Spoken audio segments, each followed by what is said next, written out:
आज कंपैरिजंस की बात करते हैं थोड़ी सी। ये बहुत ही ज़्यादा अफेक्ट करने वाला, हर तरह से ये बहुत बड़ा फैक्टर है। साथ के साथ इसके पैरेलल में हम अंडर एस्टिमेशन और जो एक गिल्ट की स्टेज होती है, जो हम अपने आप को औरों से कम मानते हैं या हम अपने आप पे गिल्ट करते हैं जब हम फेलियर का सामना करते हैं, तो उन सारी चीज़ों की आज पैरेलल में बात करेंगे। तीनों चीज़ों की, कंपैरिजंस की और जो अंडर एस्टिमेट करते हैं अपने आप को वो। तो ये जो तीनों चीज़ें हैं ये बिल्कुल एक दूसरे से इंटर रिलेटेड हैं। अंडर एस्टिमेशन में और कंपैरिजन में ये दोनों मिलते जुलते हैं। आप कंपेयर करके ही आप एक अंडर एस्टिमेशन की स्टेज में जाते हैं। कंपैरिजन की जो एक आउटपुट है वही अंडर एस्टिमेशन है। आप अंडर एस्टिमेट कर लेते हैं अपने आप को कंपेयर करके दूसरों से। आपका एक दोस्त है अच्छा, वो कई चीज़ों में अच्छा है और बहुत सारी चीज़ों में अच्छा कर रहा है आपसे। आप भी बिल्कुल उसके बहुत अच्छे दोस्त हैं। आप उससे बहुत लगाव है अच्छे से, आप बहुत अच्छी वाली फ्रेंडशिप आपकी। लेकिन कहीं न कहीं वो आपके अंदर असर करती है आपको, और आपसे वो कहीं पे रिवार्ड लेता है ज़्यादा, आपको जलन होती है वो, और वो आप अवॉइड भी नहीं कर सकते। क्योंकि आप इस एज में आके कैसे एकदम अवॉइड कर सकते हैं?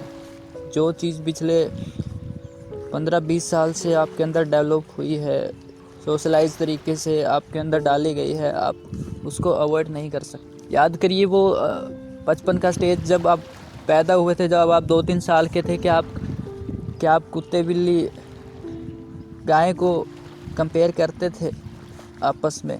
क्या पार्शियलिटी करते थे?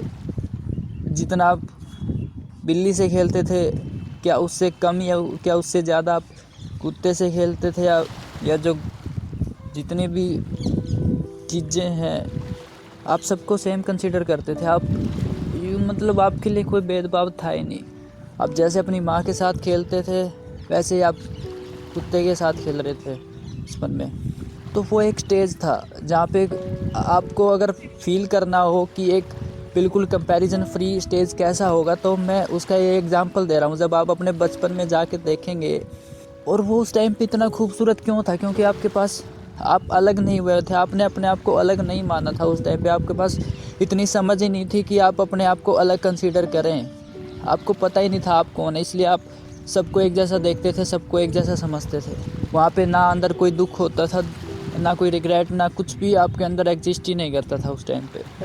सिर्फ खुशी खुशी, आप किसी भी चीज़ को देखते थे आपके अंदर खुशी, कुछ है ही नहीं वहाँ पे। बिल्कुल ब्लैंक और बिल्कुल ठंडा दिमाग होता है उस टाइम पे, उस स्टेज पे। लेकिन जैसे जैसे आप बड़े होते जाते हैं, और आज के टाइम में तो इतनी सोशल प्लेटफॉर्म आ चुके हैं जो इस चीज़ को इतना बूम पे ले जा चुके हैं। आप शो ऑफ करने के लिए किसी भी हद तक गुजर जाते हैं। आप पैसे वेस्ट कर रहे हैं, मनी वेस्ट कर रहे हैं। आपको कोई फ़र्क नहीं पड़ता कि कितना खर्च हुआ है या कितना, कुछ भी करना पड़े, आपको औरों से बेहतर दिखना है, आपको औरों से ज़्यादा कमाना है, आपको औरों से ज़्यादा दिखाना है। इनफैक्ट कि आप नकली खुशी भी दूसरों से ज़्यादा दिखाते हो। नकली खुशी, मैं खुश हूँ तेरे से ज़्यादा।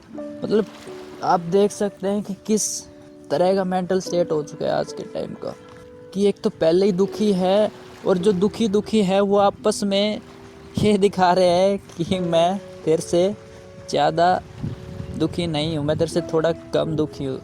फेक हंसी दिखेगी आपको। लगभग 60% 70% पॉपुलेशन इसी अप्रोच के साथ जी रही है। उनको पता भी नहीं है कि वो किस स्टेट में जी रहे हैं। They are just blindly approaching this orientation. इस डायरेक्शन में जा रहे हैं वो, और इतनी मेंटली फ्रस्ट्रेटेड रहते हैं अंदर से, और वो फिर उनके बिहेवियर में आने लगता है। वो धीरे धीरे उनकी सारी सराउंडिंग पे असर करता है। आप जितना भी, जहाँ भी आप जाएंगे आपको दिखेगा, आप अगर शो ऑफ करते हैं तो वहाँ पे भी आप अलग बिहेवियर होगा आपका, जैसा आप नॉर्मल रहते हैं। और जैसे ही आप किसी ऐसी जगह पहुँचेंगे जहाँ पे शो ऑफ करने का आपके पास मौका है, आपका बिल्कुल बिहेवियर चेंज हो जाता है। आप मतलब आप मिनट में बदल रहे हैं, आपका कोई असलियत ही नहीं रहेगी, आप बिल्कुल फेक हो गए हैं। अंदर से एक बिल्कुल जो आपकी असलियता थी, जो आपका ओरिजिनलिटी थी, वो वो बचपन में ही छूट चुकी है। वो पता नहीं कहाँ चली गई है, आपको भी नहीं पता है कि आप क्या बन गए हैं आज की स्टेज में। और ये इतनी सारी, इसमें आपकी गलती भी नहीं है, क्योंकि इतनी सारी चीज़ें हैं यहाँ पे। क्योंकि एक तो आप खुद को टाइम नहीं देते समझने का, अपने आप से बात करने का, जो मैं पहले भी कह चुका हूँ कि आप 5 मिनट भी नहीं देना चाहते अपने आप से। आप लोगों से बातें करना चाहते हैं, आप अपने आप से 5 मिनट भी नहीं बात करना चाहते। और इनफैक्ट आज के टाइम में कोई अपने आप से बात करता है तो उसको लोग पागल कहते हैं, जबकि वो अपने आप से जुड़ रहा है, अपने आप को समझ रहा है। वो न आपकी तरह बेफुजूल के कामों में नहीं लगा हुआ है। आप पता नहीं क्या क्या कहते हैं कि। और दूसरा, जब आप अपने फ्रेंड से मतलब हर टाइम आप एक कंपटीशन मोड में रहते हैं इन टर्म्स ऑफ आप स्कूल में गए, वहाँ घर आए, भाई बहन से, दोस्तों से, फैमिलीज़ भी आपस में दूसरी फैमिली से कंपेयर कर रही हैं, कंपटीशन चल रहा है, हर जगह कंपटीशन चल रहा है। मतलब सारे मेंटली इस चीज़ से ग्रस्त हो चुके हैं कि क्या चल रहा है किसी को कुछ समझ में ही नहीं आ रहा। उनको अंदर से भी पता है कि मैं वो चीज़ें करके मेरे को नहीं खुशी मिल रही, फिर भी करना है, शो करना है। ऐसी चीज़ें करते रहेंगे और अंदर से दुखी होते रहेंगे, बाहर से दिखाते रहेंगे कि मैं खुश हूँ, मैं देखो तुमसे ज़्यादा खुश हूँ, मैं तुमसे ज़्यादा कमा रहा हूँ, मेरे पास तुमसे ज़्यादा है। बस यही चल रहा है। तो मैं एक उस ओरिएंटेशन की बात कर रहा हूँ जो बिल्कुल इसके अपोजिट है, जिसमें हम एक आदमी को सिर्फ 2 ही तरीके से देखते हैं। उसकी मतलब अगर आप किसी से कंपटीशन कर रहे हैं तो आप उसको बिल्कुल उसको देख ही नहीं सकते, आप उसको समझ नहीं सकते, उसके अंदर कितनी अच्छाइयाँ हैं, उसके अंदर कितनी बुराइयाँ हैं। आप कैसे देख पाओगे? आप तो सिर्फ उसके साथ कंपटीशन कर रहे हो। आप कैसे समझ पाओगे कि उसके अंदर कितनी सारी अच्छी चीज़ें हैं जो आप भी कर सकते हो, जो आप भी उससे सीख सकते हो, और कितनी सारी गलत चीज़ें हैं जो आप ये देख सकते हो कि सीख सकते हो कि ये गलत चीज़ें हैं जो ये कर रहा है, ये मैं नहीं करने वाला, इनफैक्ट कि मैं इसकी भी दूर करने की कोशिश करूँगा। तो वो एक बिल्कुल प्यार का एक स्टेट आता है जहाँ पे आप एक दूसरे को वो चीज़ें, एक दूसरे को वैल्यूज़ ट्रांसफ़र करते हैं।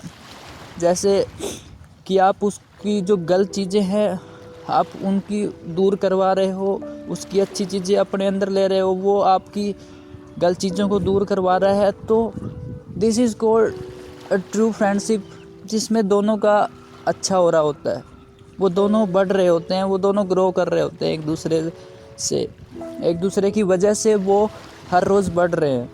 तो एक तरीका होता है, अगर आप किसी आदमी से कंपटीशन ही करते रहेंगे तो आप देख ही नहीं सकते कि वो कितना अच्छा है, आपसे ज़्यादा कितनी अच्छी चीज़ें हैं उसमें। वो अच्छी चीज़ें आपको कभी नहीं दिखेंगी। आप उसके साथ सारी उम्र भी गुजार चुके होंगे तो भी आपको वो समझ नहीं आएगा।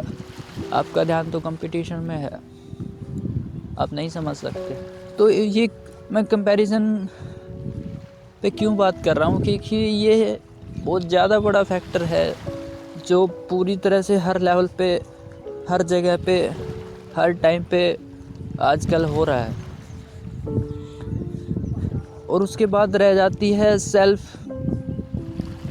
जो एक्सेप्टेंस है, अपने आप को स्वीकारना। जो अंडर एस्टिमेशन की स्टेज में जो लोग होते हैं, जो अपने आप को पता नहीं कितनी कितनी चीज़ों में कम समझ बैठते हैं कि मैं नहीं हूँ, मेरे पास ये नहीं है तो मैं वो चीज़ नहीं कर सकता हूँ। कितने ही एग्ज़ाम्पल हैं जिसके पास, लोगों के पास कुछ भी नहीं था, इनफैक्ट उनके पास हाथ पाँव भी नहीं थे, तब भी उन्होंने इतना कुछ करा है। अगर आपके पास किसी भी चीज़ की कमी हो जाती है, आप इतने मेंटली डिप्रेस्ड होकर बैठ जाते हो कि मैं कुछ नहीं कर सकता, कि मेरे पास तो मेरे में ये कमी है कि मैं बाहर भी नहीं निकल सकता। आप क्यों नहीं निकल सकते बाहर? आपको कोई नहीं रोक रहा है। अगर आप लोगों से प्यार करने जाएंगे तो आपको प्यार मिलेगा, लेकिन सबसे पहले आप तो अपने आप से प्यार करो। आप अपने आप से ही बात नहीं करना चाहते हैं, वहाँ पे अपने आप से ही नहीं जुड़ना चाहते हैं, तो फिर क्या है? तो कंपैरिजन्स पे आज थोड़ा सा इतना ही बात करूँगा। इसको आगे से आगे डेप्थ में करेंगे थोड़ा सा और इस चीज़ को थोड़ा सा और समझेंगे।